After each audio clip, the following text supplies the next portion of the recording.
Kita periksa identitasnya Bu ya. Nama Ibu Bu Yoni Buadah Sukriani. Ibu lahirnya di Bandung 3 Juni 70, jenis kelamin perempuan, alamatnya Jalan Pingguin Raya nomor 13, RT 005 RW 003, Garuda, Kecamatan Andil. Agamanya Islam. Islam ya. Ibu pekerjaannya di sini mengurus rumah tangga. Itu KTP-nya tidak berubah sama Pak RT. Iya, berdasarkan KTP mengurus rumah tangga, tapi sebenarnya profesinya sebagai dokter Bu ya. Iya, saya dokter, dosen ilmu kedokteran forensik yang Dosen mulia. juga Iya, di Fakultas Kedokteran Pajajaran ya. betul yang mulia. Ya, baik. Warga negara Indonesia ya. Ibu kenal dengan para pemohon itu? Tidak yang mulia. Nggak ada hubungan keluarga ya, hubungan Tidak pekerjaan ada. apalagi ya. Iya. Kita ambil sumpah terlebih dulu Bu. Silakan berdiri. Ibu agamanya Islam ya. Betul yang mulia. Satu langkah ke depan boleh Bu. Ikuti ucapan sumpahnya Bu ya. Diucapkan atau dilafazkan ya. Bismillahirrahmanirrahim. Bismillahirrahmanirrahim. Demi Allah saya bersumpah Demi Allah saya bersumpah bahwa saya sebagai ahli bahwa saya sebagai ahli akan memberikan akan memberikan pendapat pendapat dengan sebaik-baiknya dan sebenar-benarnya dengan sebaik-baiknya dan sebenar-benarnya menurut pengetahuan dalam bidang bidang keilmuan yang saya miliki. keilmuan yang saya miliki. Silakan duduk Bu. Akan memberikan keterangan apa ini atau pendapat seputar apa? Soal pemeriksaan forensik. Forensik. Ya. Tidak tertutup. Nanti kalau yang menyangkut tertutup kami akan minta tertutup, ini sementara Oke, masih. baik. Ada tanggapan dari termohon? Tidak. Silakan Pak untuk dimulai pertanyaannya. Baik, saudara ahli, terima kasih atas kehadirannya untuk Dr. Yoni Buadah Sukriani. Ya, terima kasih Dok atas kehadiran untuk memberikan keterangan sebagai ahli di persidangan PK di Pengadilan Negeri Cirebon hari Senin tanggal 23 September 2024. Kami ingin mengetahui kira-kira tugas batasan kerja, tugas seorang ahli forensik itu apa saja Dok? Bisa dijelaskan? Ya, menurut definisi kedokteran forensik itu adalah ilmu kedokteran yang digunakan untuk kepentingan penegakan hukum dan keadilan. Jadi dokter spesialis forensik itu adalah seorang dokter yang mendedikasikan keilmuannya untuk penegakan hukum dan keadilan. Oke, pertanyaannya yang berikut, apakah visum et repertum harus selalu dari ahli forensik atau dokter umum dapat mengeluarkan? Dapat mengeluarkan. Dokter umum dapat mengeluarkan sesuai dengan pasal 133 KUHP. Oke, jadi dokter umum juga dapat mengeluarkan ya, tidak harus dokter ahli forensik. Tidak. Tidak ada batasan terkait dengan penilaian dokter umum terkait batasan sampai di mana untuk menilai atau memberikan keterangan di visum et repertum misalnya di dalam profesi kedokteran? Tentu ada batasan. Ya, bisa dijelaskan batasannya? Dokter umum mana, dokter forensik harus lewat dokter forensik yang mana? Ya. Jadi untuk dokter umum itu bisa membuat visum et repertum atau ringkasan medis yang serupa pada kasus-kasus yang sesuai dengan kompetensinya, kompetensi dokter umum.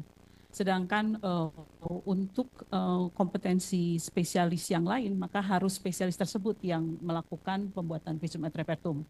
Sedangkan untuk kedokteran forensik, secara umum dibagi dua kasus, yaitu forensik patologi menyangkut jenazah dan juga forensik klinik menyangkut orang hidup yang tidak bisa dilakukan oleh dokter-dokter yang lain. Oke, pertanyaan berikutnya. Kalau biasanya dalam peristiwa kematian yang diakibatkan oleh karena kecelakaan, itu biasanya harus dokter forensik atau dokter umum? Idealnya dokter forensik, tetapi karena di Indonesia ini dokter forensik sangat sedikit, maka dengan terpaksa banyak rumah sakit yang melakukan pemeriksaan dan juga melaporkan visum itu dilakukan oleh dokter yang ada di situ. Apa perbedaannya hasil kerja dokter umum dengan dokter forensik ketika memeriksa katakanlah tubuh jenazah atau seseorang yang akibat dari peristiwa kecelakaan?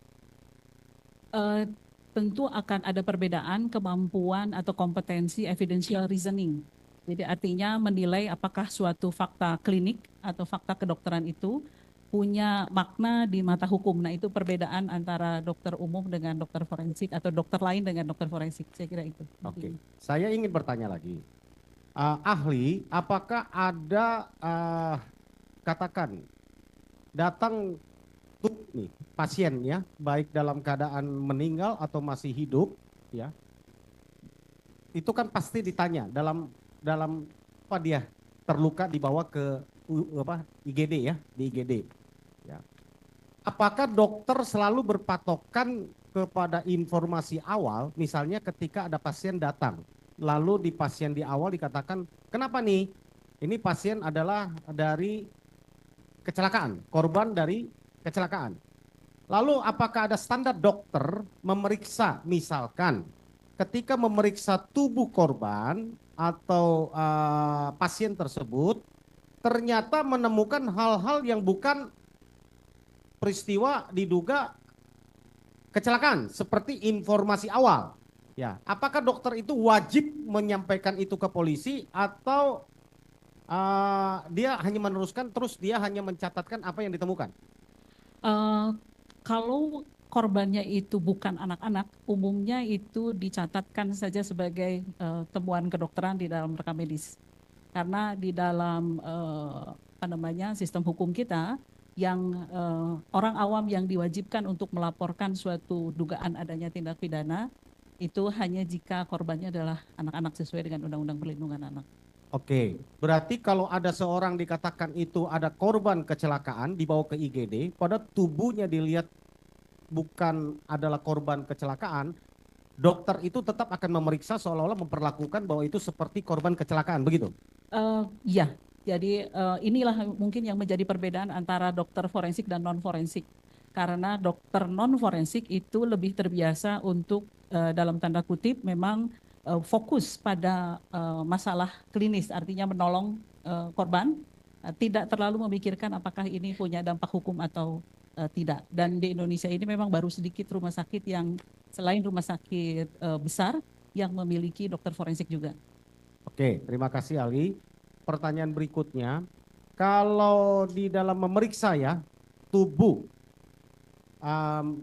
pasien yang datang di IGD, ya baik dalam keadaan sudah di garis hitam ya meninggal, ya kan kalau hitam ada merah ada kuning ya, terus ada hijau ya, range itu kalau didorong ke lane hitam, ya bahwa ini adalah kecelakaan, ya.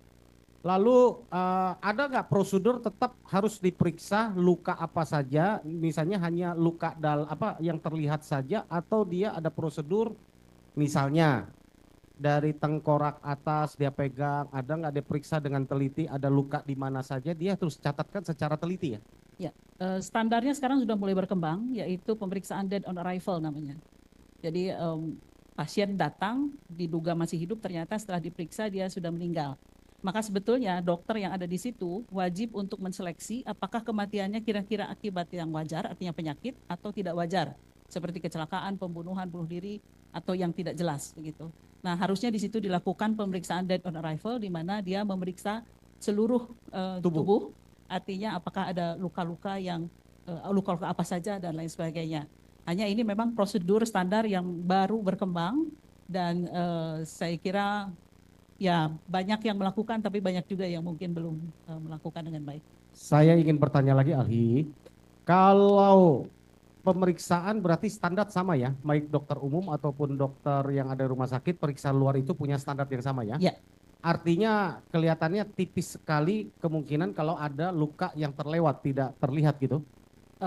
Mungkin bisa saja ada yang terlewat jika dokter ini semula berusaha untuk menyelamatkan nyawa, artinya luka-luka yang lain dia tidak akan perhatikan. Oke. Kalau misalnya pada tubuh korban, kalau ada nih kejadian ya, dari korban kecelakaan ditemukan di awal ada luka leher, ada luka patah tangan, patah kaki, lalu itu yang bagi yang udah meninggal ya. Nah, lalu ada satu lagi yang dalam keadaan sekarat diberikan pertolongan, ya. Lalu diperiksalah tubuh luar gitu ya. Ah, tiba-tiba ya beberapa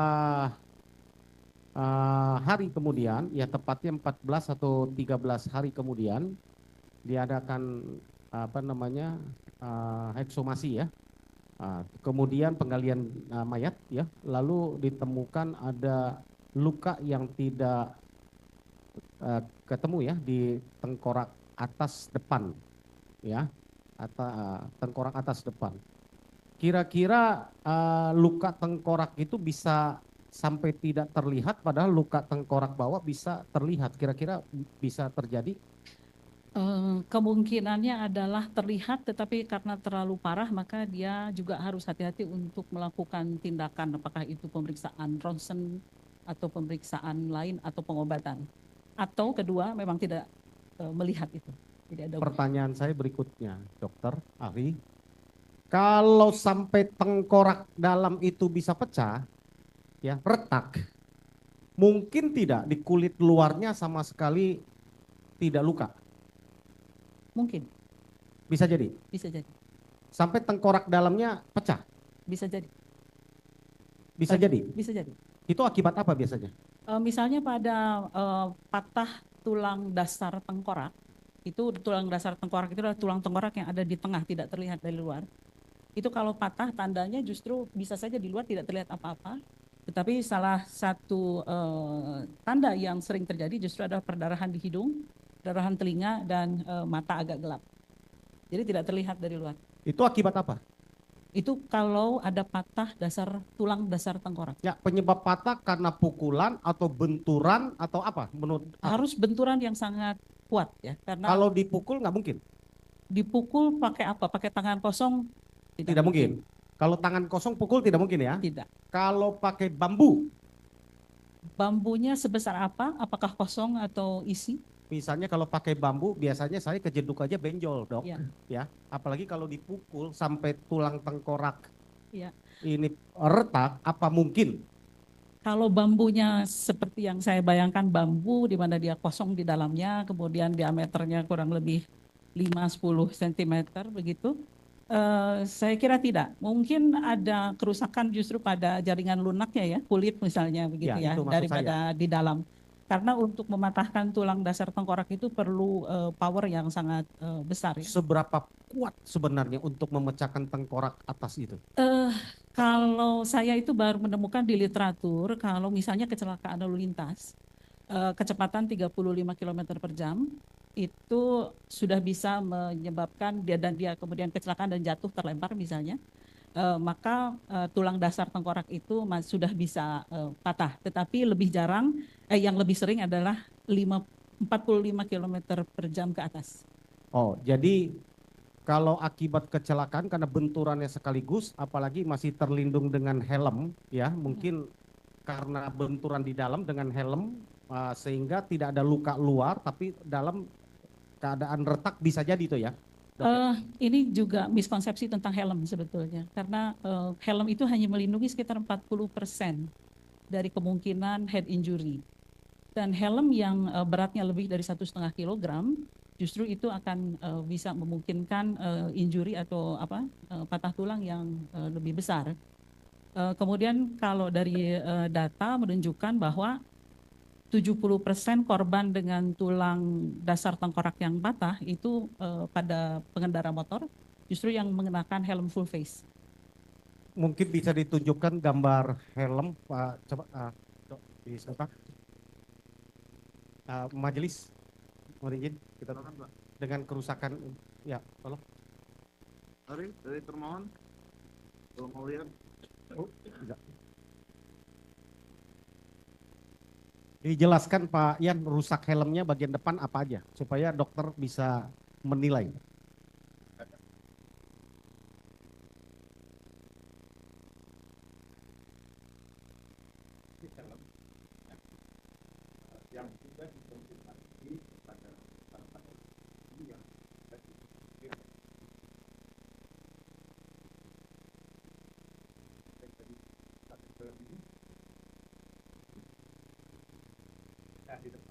Pakai mic-nya, ahli.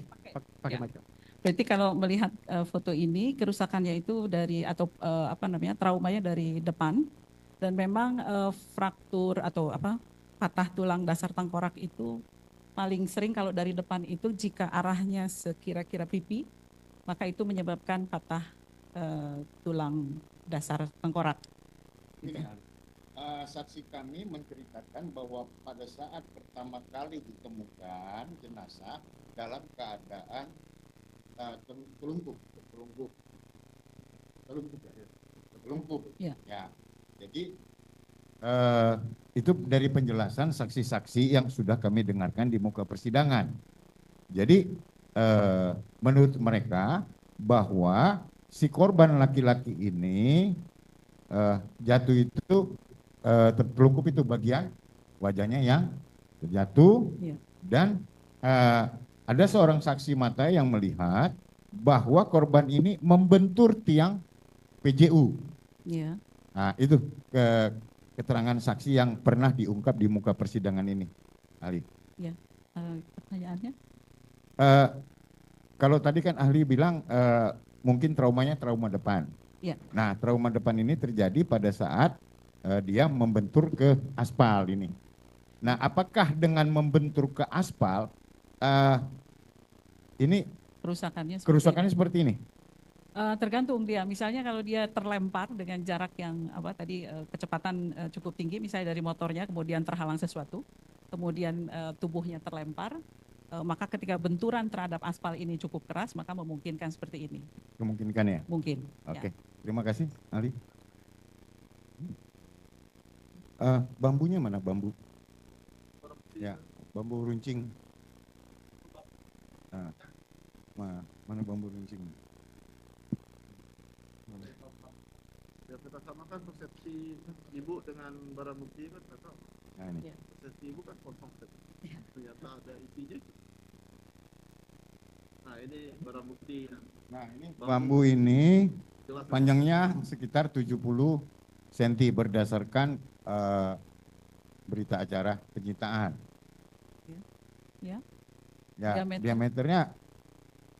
diameternya 10 cm ya. 5 cm ya. Saya memperkirakan tidak cukup kuat untuk menyebabkan patah tulang tengkorak, apalagi yang saya maksud tadi dasar tulang tengkorak. Jadi seandainya dia dipukulkan, lebih mungkin menyebabkan memar atau bahkan robek di kulit kepala. Kalaupun ada fraktur atau ada patah tulang, biasanya kalau daya atau powernya itu tidak terlalu besar, maka patahnya di permukaannya, di permukaan tempat dia Oke. dipukulkan. Satu saksi mata yang sudah diperiksa di muka persidangan bahwa bagian kepalanya itu membentur tiang PJU. Ya. Beton. Besi. Besi. Baja ya. Nah, apakah itu memungkinkan yang menyebabkan tadi patah batang tengkorak ya? Dasar tengkorak, Ya. tulang dasar tengkorak. Kalau besi mungkin. Kalau Besi mungkin. ya. Tapi kalau Besi bambu nggak tiang mungkin ya? PJ, kecil kemungkinan. Kecil kemungkinan. Terima kasih, ahli.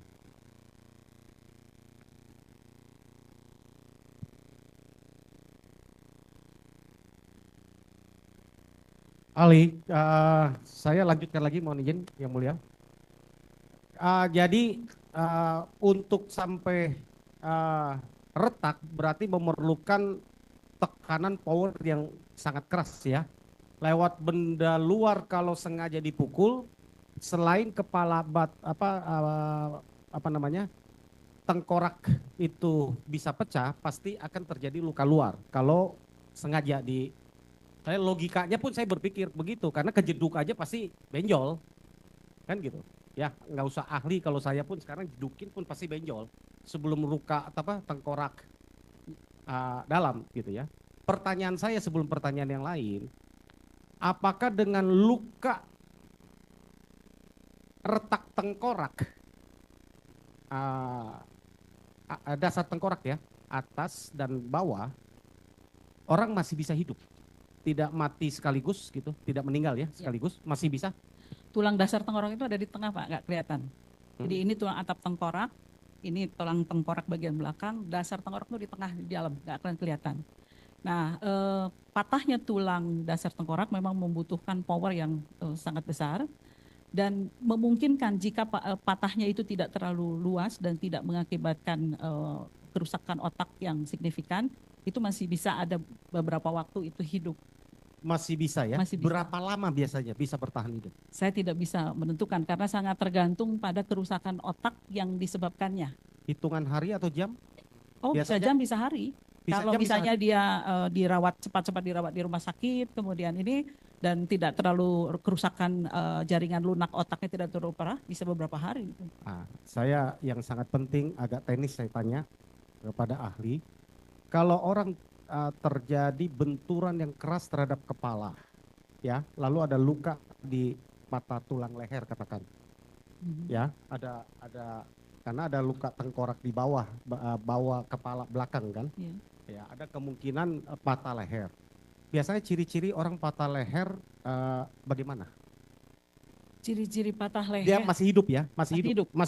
Kalau masih hidup tentu ada tandanya di situ, apakah memar, kemudian ada gangguan saraf biasanya. Karena di situ tempat keluarnya saraf dari otak ke bawah ke alat-alat gerak dan lain sebagainya. Jadi misalnya ada kelumpuhan, ada penurunan kekuatan dan lain sebagainya. Jadi arahnya ke situ tanda-tandanya. Kalau terjadi pendarahan dalam, biasanya bagaimana ininya, cara pertolongan pertamanya? Apakah lehernya diitukan, apa tetap pakai bantal ataukah disangga di belakang? Biasanya trauma leher untuk mencegah trauma yang lebih besar dan gangguan terhadap saraf, memang selalu harus difiksasi ini lehernya. Bukan, terjadi pendarahan, mengganggu saluran pernapasan. Ngorok, orang bilang ngorok. Oh, perdarahannya di mana maksudnya? Di dalam. Di dalam saluran nafas? Iya. Biasanya apa? Kalau terjadi ngorok itu seseorang misalnya ada luka di leher nih. Ya. Terdengar seperti orang tidur ngorok. Okay. Ya. Itu biasanya apa penyebabnya? Ya, jadi ngorok itu ada dua macam. Ya. Ngorok itu bisa ada sumbatan di saluran nafasnya, artinya ada misalnya ada darah, ada cairan yang masuk ke dalam dari hidung, mulut sampai ke saluran nafas ke paru-paru. Ya. Itu juga ngorok bisa. Ya, betul. Kalau ngorok tidak sadar, itu biasanya karena gangguan otak terutama pada bagian otak kecil, otak belakang ya yang mengatur pernafasan. Kalau di situ ada gangguan yang berat, ada ketidaksadaran, maka lidah itu akan terdorong jatuh ke belakang dan mengganggu jalan nafas sehingga ngorok. Oke. Gitu. Ini dalam hal ini yang saya umpamakan tadi dalam peristiwa, ini ada satu korban yang masih hidup ketika dibawa ke rumah sakit, lalu ada temannya menyaksikan dia sedang lagi disanggah lehernya, lalu terdengar seperti orang tidur ngorok, bukan karena nyenyak ya, bukan tidur orang nyenyak, tapi ngorok gitu ya. Itu biasanya yang tadi dua hal tadi ya. Ya, kalau akibat benturan itu biasanya karena lidahnya ke belakang atau karena darah, pendarahan dalam? Kalau menurut saya ceritanya seperti itu, maka kemungkinan adalah kalau memang ada trauma di sebelah sini, bisa jadi itu penurunan kesadaran dan lidahnya jatuh ke belakang sehingga menghalangi saluran nafas. Sehingga ngorok, ya. Itu pengobatan penanganan pertamanya memang difiksasi dulu lehernya, jangan sampai bergerak karena itu yang bisa fatal mengakibatkan kematian atau kelumpuhan. Tapi dalam kesaksian yang kita dengar dalam peristiwa itu, si korban itu dibaringkan dan kepalanya, lehernya agak ya seperti begini, dokter. Iya. Itu karena pendarahan atau karena lidah ke dalam? Kalau menyebut pendarahan tentu harus terbukti bahwa ada darah di dalamnya kan. Ya, kalau misalnya tidak ada darah di dalam saluran nafas, tidak terbukti, tidak ada cairan darah yang keluar misalnya, maka bukan darah yang menyebabkan dia ngorok, tetapi penurunan kesadaran. Oke, dari saya satu lagi yang terakhir ya, sebelum nanti ada teman-teman yang mau tanya menyangkut ke sidang tertutup ya. Kalau dibutuhkan untuk konfirmasi ada hal yang lain yang asusila, saya ingin bertanya kepada ahli ya, di dalam memeriksa bagian tubuh luar dari korban kecelakaan ya, kalau Atau pertanyaannya saya balik. Kalau tidak diketahui dulu ketika datang itu tidak tahu dulu apa penyebabnya, kan seringkali orang mendorong ke rumah sakit itu tidak memberitahukan apa penyebabnya. Tahu-tahu luka, kadang-kadang luka hasil berantem atau hasil ditusuk orang, bilangnya jatuh dari pohon, jatuh dari mana gitu kan. Banyak orang nggak mau ribet kan dalam praktek sehari-hari yang saya temui gitu ya, di rumah sakit seringkali orang begitu ya. Kalau ditemukan ada hal yang aneh, wajib nggak dokter untuk memberitahukan? Tadi kan dicatatkan, tadi saya udah Ya, paham ya, ya. di dalam laporan visumnya dicatatkan di situ. Ini kalau tidak diminta visum atau dia itu, wajib nggak untuk memberitahukan itu ke polisi misalnya? Sebetulnya kalau bertanya pendapat saya maka itu wajib. Tetapi yang saya pahami beberapa rumah sakit, terutama rumah sakit yang masih kecil misalnya, belum punya standar untuk bisa melapor langsung ke kepolisian. Ya, Ya. itu sering menjadi masalah di banyak rumah sakit kecil. Gitu ya. Tapi kalau kalau pendapat kami, ketika kita menduga ada kematian tidak wajar, maka sebetulnya wajib lapor polisi. Satu lagi, bisa nggak membedakan antara luka tusuk benda karena pisau samurai dengan benda tajam misalnya karena misalnya paku atau karena besi gitu ya? Ya. Bisa dibedakan? Iya, kalau benda tajamnya ini ukurannya cukup panjang, maka tentu kedalaman lukanya akan lebih dalam. Nah, kemudian yang persoalan kedua adalah misalnya antara pisau yang pendek dengan pisau yang panjang atau sangkur misalnya atau pedang misalnya, maka jarang orang itu melukai hanya sampai goresan atau ini saja dangkal saja.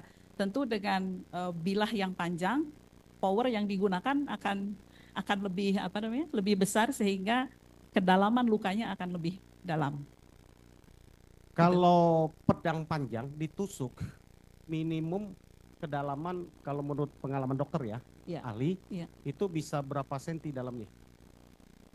Saya belum pernah menangani pedang panjang ya, akan tetapi saya pernah menemukan misalnya pisau 10 cm, maka itu bisa sampai menembus jantung. Dari dada bisa menembus jantung. Kalau hanya 7-10 cm itu bisa. Kalau orang lagi kalau hanya lebar goresan 15 cm, kedalaman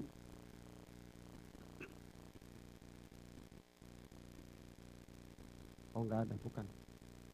Ya. Jadi itu pasti dalam ya.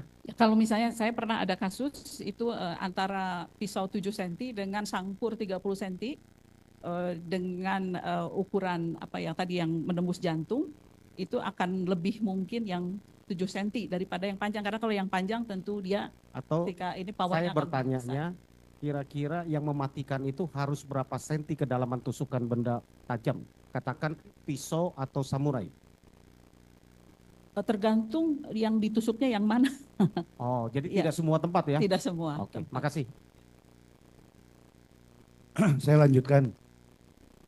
Saya membaca visum yang ada di dalam berkas. Yang satu visum yang dibuat di Rumah Sakit Gunung Jati, yang kedua adalah hasil ekshumasi. Di dalam visum yang pemeriksaan luar yang di Gunung Jati, dikatakan di kepalanya kepala Eki ya, itu ada dari tulang rahang atas dan rahang bawah patah, kiri dan kanan patah. Kemudian gigi juga patah. Nah, bahkan di dalam putusan pengadilan negeri ini diakibatkan oleh dipukul dengan tangan kosong mengenai pipi sebelah kiri sebanyak 1 kali oleh Jaya.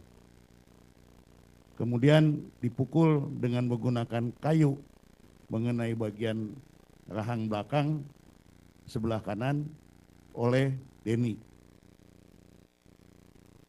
Kemudian pengakuan Rudiana bahwa gigi depannya habis semuanya. Pertanyaan saya pada Prof. Ahli, analisa ahli bagaimana mengenai hal ini? Mohon maaf, mana yang dipertanyakan ya, saya kurang memahami. Ya, jadi gini, pertanyaannya. di dalam di dalam putusan pengadilan negeri itu disebut dipukul nih tangannya nih, pipi. Kemudian juga dipukul dengan menggunakan kayu dadanya. Rahang belakang sebelah kanan oleh Denny. Jadi rahang kanan sebelah belakang inilah kira-kira ya oleh Denny. Ini hasil pemeriksaan luar dan saya hubungkan dengan hasil ekshumasi. Gitu. Nah, dari kedua keterangan visum ini, tentu ahli bisa menganalisa tentang hal ini. Nah, mungkinkah ini dilakukan oleh satu orang? Sampai patah rahang belakang, kemudian giginya juga habis. Menurut keterangan Rudiana. Iya, kalau tangan kosong itu kecil kemungkinan untuk menyebabkan patah tulang rahang. Tapi yang lebih mungkin itu dislokasi atau engselnya lepas. Itu kalau tangan kosong ya. Saya tidak melihat kemungkinan besar untuk patahnya tulang rahang dengan tangan kosong. Kalau dipukul dengan kayu, Kalau dipukul dengan kayu, kalau dipukulnya sampai sangat keras, rahangnya lepas kan? kalau dipukul dengan kayu dan cukup keras, tergantung kayunya sebesar apa, masih mungkin. Ya itu kayunya. Yang tadi Yang itu. tadi itu. Ya masih mungkin lah, masih mungkin. Mungkin ya. Mungkin. Kemudian mengenai gigi gimana? Gigi, mohon maaf Apakah pertanyaannya. Hasil analisa ahli dalam melihat ekshumasi dan pemeriksaan luar itu gigi itu masih ada nggak? Ya, kalau dari saya memang, Nah menurut Rudiana nggak, giginya habis semua ya, katanya. saya membaca visumnya, itu giginya masih ada 31. Artinya, Masih ada? masih ada 31 buah. Artinya kalau orang dewasa itu memang giginya 28 sampai 32 umur belasan begitu, 28 sampai 32. Nah, kalau dokternya masih bisa menghitung ada 31, berarti giginya masih ada. Masih ada, hanya patah aja rahangnya gitu. Hanya patah rahangnya. Ya.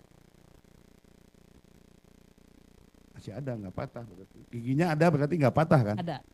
Saya tidak tahu ada patah atau tidak. Saya tidak melihat ada informasi patah atau tidak. Oke, tadi saya mempertajam rekan saya tadi mengenai soal dada kanan. Ini Eki ya, dada kanan 15 cm dari tengah, 19 cm dari bahu, 2 lecet 2 kali 0,5 cm, dan seterusnya. Kemudian menurut ekshumasi kulit dada kiri 20 cm di bawah bahu, menyilang resapan darah 18 kali 19 meter. Menurut keterangan putusan, ini dikatakan dipukul, ditusuk dada sebelah kanan sebanyak 1 kali dengan menggunakan samurai ukuran panjang oleh Rivaldi. Ini dalam putusannya. Nah, mengenai hal ini, saya ingin ketegasan ahli lagi, apakah ada bekas tusukan itu? Karena saya bukan yang memeriksa langsung jenazahnya, maka saya harus berasumsi bahwa visumnya, fakta pada visum atau hasil pemeriksaan itu benar adanya. Dan yang saya baca adalah pada dada itu tidak ada tanda-tanda akibat kekerasan tajam. Jadi hanya ada tanda-tanda akibat kekerasan tumpul berupa, kalau tidak salah itu lecet dan kemerahan ya, memar. Bukan bekas tusukan? Tidak ada tanda-tanda bekas tusukan atau kekerasan tajam lainnya. Luka terbuka? Saya tidak mengingat, tidak ada, kalau tidak salah ya. Ya. Oke. Saya lanjut lagi ke soal Vina. Nah, menurut pemeriksaan Rumah Sakit Gunung Jati, disebutkan kepala sebelah kiri memar 5 cm, ban bengkak. Kemudian pendarahan aktif dari lubang hidung, telinga, dan mulut. Selanjutnya pelipis kanan luka terbuka dasar jaringan bawah kulit. Dagu memar diameter 3 cm. Nah, kalau saya bandingkan dengan hasil putusan, itu dipukul dengan tangan kosong mengenai bagian pipi sebelah kanan oleh Rivaldi dan disabet samurai mengenai kepala bagian belakang korban oleh Rivaldi. Nah, kalau ahli membaca hasil ekshumasi dan visum et repertum, itu analisa ahli bagaimana? Ya, intinya adalah bahwa informasi lisan itu bagi dokter kewajibannya bukan untuk dipercaya terlebih dahulu, tetapi dikonfirmasi melalui pemeriksaan pasien atau jenazah. Jadi seandainya ada informasi bahwa ada tusukan, maka kami harus mencari tanda-tanda tusukan, luka tajam. Kalau ada informasi dipukul, maka harus ada tanda-tanda memar atau misalnya lecet. Kalau dipukul pakai alat, misalnya itu lecet dan lain sebagainya. Jadi seandainya ada informasi misalnya ditusuk tetapi tidak ada tanda-tanda luka tajam, maka kami tidak bisa mengkonfirmasi adanya tusukan tersebut. Begitu. Bisa konfirmasi ya? Ya. Mungkin terakhir soal Vina ini soal kaki. Ya. Tungkai kanan. Disebutkan bahwa pada paha kanan belakang memar memanjang merah 20 kali 8 cm. Kemudian patah tulang paha kanan. Nah, apakah ahli juga melihat itu? Ya, di visum ekshumasi. Bagaimana analisa? Ya, tulang paha itu adalah tulang yang sangat keras, tulang panjang yang sangat keras, bahkan mungkin tulang panjang yang paling keras dibandingkan dengan tulang panjang lainnya. Dan untuk mematahkannya itu perlu power yang juga sangat besar, sangat kuat. Dan itu juga bisa mengakibatkan fatal kematian karena di situ ada pembuluh darah besar. Kalau misalnya patahannya itu menyebabkan robek, itu perdarahan yang nggak kelihatan, yang tidak kelihatan, sehingga orangnya meninggal dunia karena patah di situ. Jadi harusnya ada informasi trauma apa yang mengenai paha sehingga bisa menyebabkan patah tulang paha. Kalau ya. Dari hasil visum itu ada luka memanjang gitu. Memar, kemerahan. Ya. Kemerahan. Ya, kemerahan itu berarti tanda-tanda trauma tumpul. Trauma tumpul ya. Trauma tumpul. Jadi bisa aja dia kebentur apa gitu atau dipukul gitu. Bisa. Memar, ada memarnya, ya. Tetapi kalau pukul pakai tangan kosong tidak mungkin. Jadi kalau dipukul dia harus pakai alat yang sangat kuat, misalnya besi, begitu ya. Jadi yang cukup kuat sehingga ketika dipukulkan bisa mematahkan pahanya. Kalau bukan besi atau yang sama kuatnya dengan itu sulit untuk mematahkan tulang paha. Kecil kemungkinannya, kecuali bambunya diisi beton gitu. Ya, kalau saya bandingkan dengan putusan, atau saya lihat isi putusan, itu dipukul dengan batu. Saya tidak tahu batu ukuran berapa, tetapi batu. Dan kalau itu pun batu, bagaimana pandangan ahli batu itu mesti sebesar apa dan sampai bisa patah gitu? Batu, jika memang ada batu yang sangat berat, kemudian dipukulkan, tentu tidak dalam keadaan berdiri tetapi dalam keadaan tidur tidak bergerak. Itu satu. Yang kedua, batunya harus sangat berat, dipukulkan dengan daya yang sangat kuat. Kalau batunya itu tidak memiliki bagian-bagian yang tajam, maka akibatnya hanya memar. Tetapi kalau ada bagian-bagian tajam, mungkin ada lecet-lecet juga di situ. Itu. Karena faktanya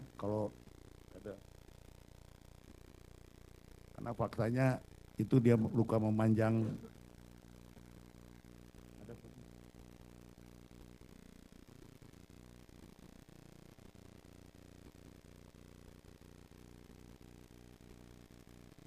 saya juga sangkan begini ahli, kami sangat kesulitan mencari bukti-bukti yang forensik ini gitu. Karena pihak rumah sakit juga saya lihat nggak terbuka dan lempar sana lempar sini, jadi kesulitan kami untuk menentukan ini luka tuh kenapa gitu. Kan kelihatan ada luka memanjang. Pertanyaan saya itu luka tuh kenapa gitu? Apakah ditusuk atau dibacok atau tapi luka itu melebar dan bergerigi gitu, bukan kalau kena tusukan kan panjang gitu, Ya. set gitu kan, ini enggak panjang dan melebar begitu. Ya. Kalau luka terbukanya tepinya tidak rata, berarti karena trauma tumpul. Kalau trauma tajam itu tepinya rata dan sudutnya tajam. Ya karena Bu. Hah?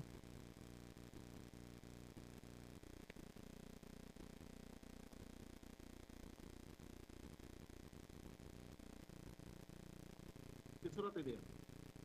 Yang kondisi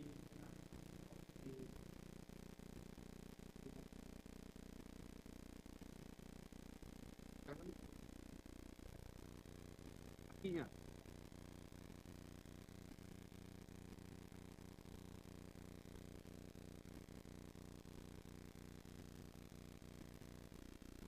Nanti kami print juga bisa. Ada di Yang mulia, nanti kami print juga kami susulkan bisa. Ini sudah pernah dihadirkan, ya. Kita lihat kondisi tubuh dalam keadaan bersih, ya, cuman kaki luka, tapi di dalam visum itu yang dibilang tulang paling kuat itu yang patah, ya. Kita memperlihatkan ke ya kaki, ya. Ini kondisi ini hanya luka di kaki kanan, ya. Tungkai. Ya, tungkai, Ya. ya. Yang dikatakan menurut hasil visum itu patah tulang Kaki itu yang dokter tadi sampaikan yang paling kuat tadi. Iya. Ya. Kalau lihat luka begini, ini barang bukti batu yang dihadirkan. Dengan batu sebesar ini, mungkin nggak dengan luka yang begitu akibat batu patah tulang kakinya? Saya tidak tahu ini dimensi atau ukurannya berapa ya. Ini ubinnya misalnya berapa ini ubinnya? Ini sekitar 30-an ya. Seandainya ubinnya itu 30 cm, maka diameter batunya itu kurang lebih 25 cm. Tergantung batunya jenis batu apa, gitu ya. Kalau batu yang, kan ada batu yang spongy kan ya, dia ringan, ada batu yang sangat berat. Nah, kalau misalnya batu yang sangat berat, kalau mematahkan tulang tungkai yang di bawah itu masih mungkin, tulang kering misalnya. Nah, tapi kalau tulang paha itu agak sulit, dia harus. Kalau dengan batu mematahkan tulang paha, itu pasti ada terjadi pendarahan hebat. Ada, pasti bukan pendarahan hebat, tetapi ada kerusakan kulit. Cukup, Itu. yang mulia, itu tidak ada kerusakan, itu hanya luka seperti yang sesuai visum.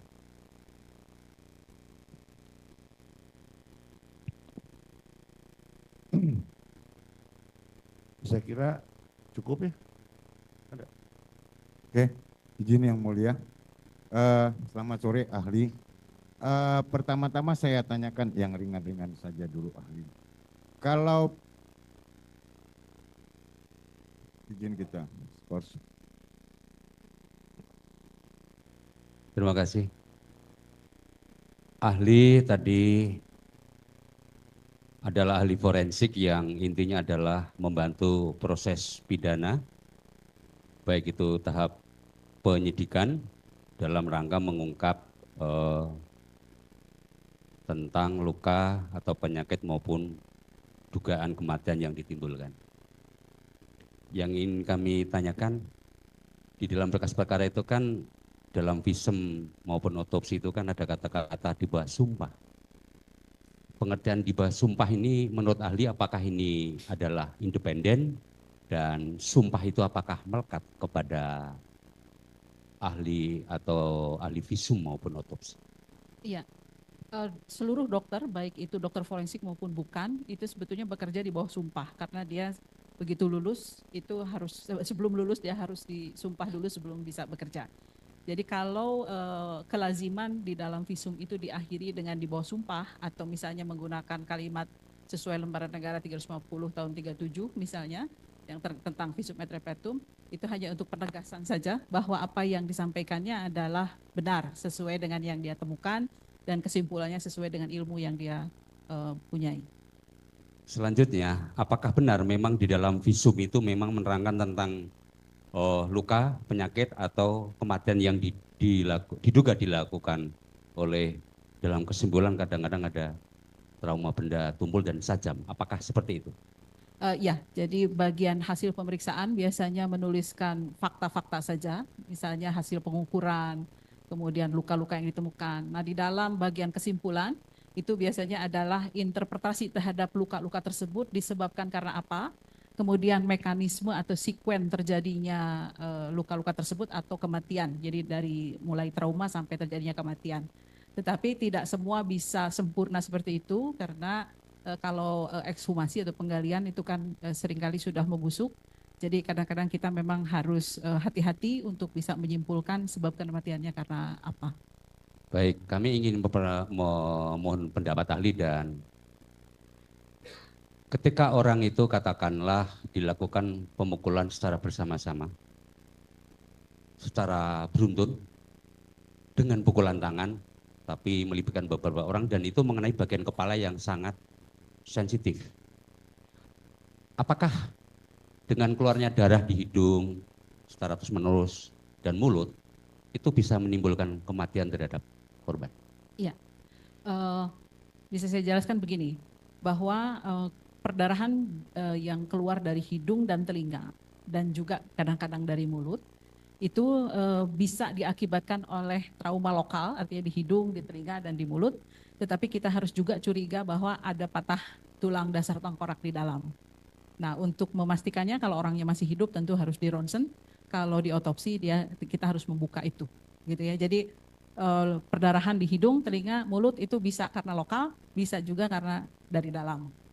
Nah, untuk pengeroyokan itu saya memiliki pengalaman lebih banyak kematiannya itu disebabkan oleh multiple organ failure karena dia dipukul di banyak tempat ya, misalnya mengenai organ-organ di perut, kerusakan ginjal misalnya ya, patah di dada, kemudian ada kerusakan di paru-paru dan seterusnya.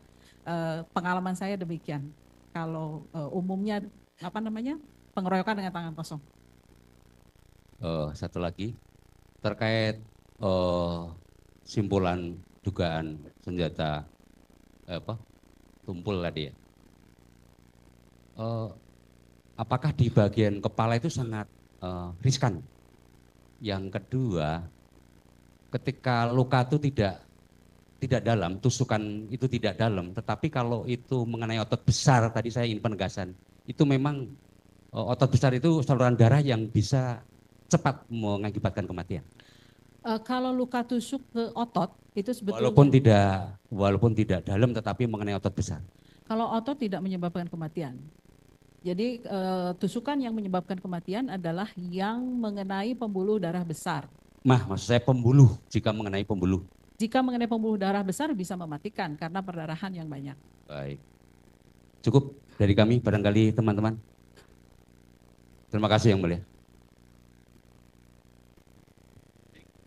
Ya, untuk ahli ini, para pemohon nggak ngerti ya, nggak tahu ya dengan pendapat ibu ini, ibu dokter ini. Ibu masih ada yang mau ditambahkan lagi selain yang ibu sampaikan tadi? Tentang sperma, apakah mau ditanyakan? Oh, tertutup berarti? Ya. Kalau mengenai hal itu tertutup? Ya. 5 menit boleh nggak? 5 menit aja cuma saya menanyain. Ya tertutup Pak. Ya. Hah?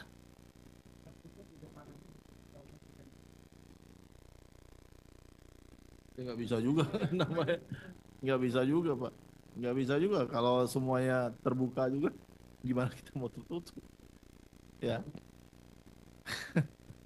Baik. Kalau cukup sampai di sini apa dilanjut pemeriksaan dengan tertutup?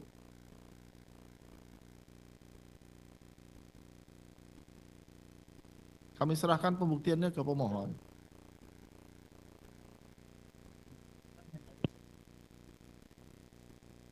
asusila. Asusila konsekuensinya harus tertutup. Nggak bisa. Kalau mau pengen ditanyakan ya kita harus tertutup untuk umum. Kalau masih, ya, baik. Kalau ini menyangkut asusila, kita nyatakan tertutup untuk umum sidangnya.